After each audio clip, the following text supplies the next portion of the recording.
مجھے تو نہیں پتا کیونکہ ہم نے جب خیر پہلے تو وہ گیٹ پہ چھلانگ مار کے آئے، گارڈ کو پہلے انہوں نے مارا، گارڈ کو بند کیا، کیبن میں اس کا فون چھین لیا، اس کی جو عام گارڈ ہے اس کی گن لے لی، اور پھر وہ آ کے ہمارا فرنٹ ڈور کھٹکھٹانے کے بجائے توڑ دیا، اور پھر وہاں میرا بیڈ روم کا دروازہ ہے تو وہ کھٹکھٹا رہے تھے، تو ایمان اور میں نے آواز دی کہ ہم کھول رہے ہیں، 1 منٹ ٹھہر جائیں۔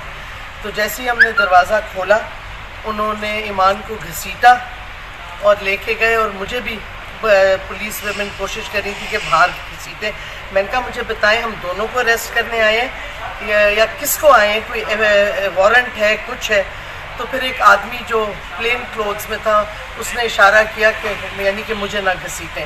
پھر انہوں نے کہا بتائیں اس کا میرے کمرے میں وہ ٹٹولنے لگے۔ میں نے کہا بھائی یہ میرا کمرہ ہے، یہ میری بیٹی کا کمرہ نہیں ہے۔ تو انہوں نے کہا اس کا کمرہ ہمیں بتائیں، ہمیں اس کا لیپ ٹاپ چاہیے، ہمیں اس کا فون چاہیے، وہ دیں۔ میں نے کہا میرے پاس تو نہیں ہے۔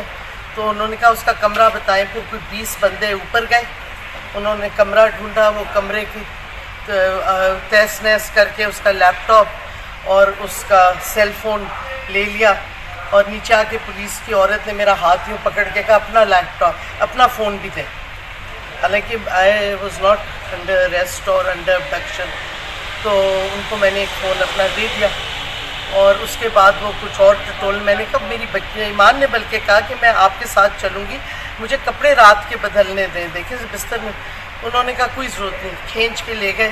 ایک میرا وہ نماز والا دوپٹہ تھا وہ ساتھ لے گئے، اور پتہ نہیں اور کیا کیا چیزیں اوپر سے لی ہیں، اور وہ اس کو گھسیٹ کے لے گئے۔ تقریباً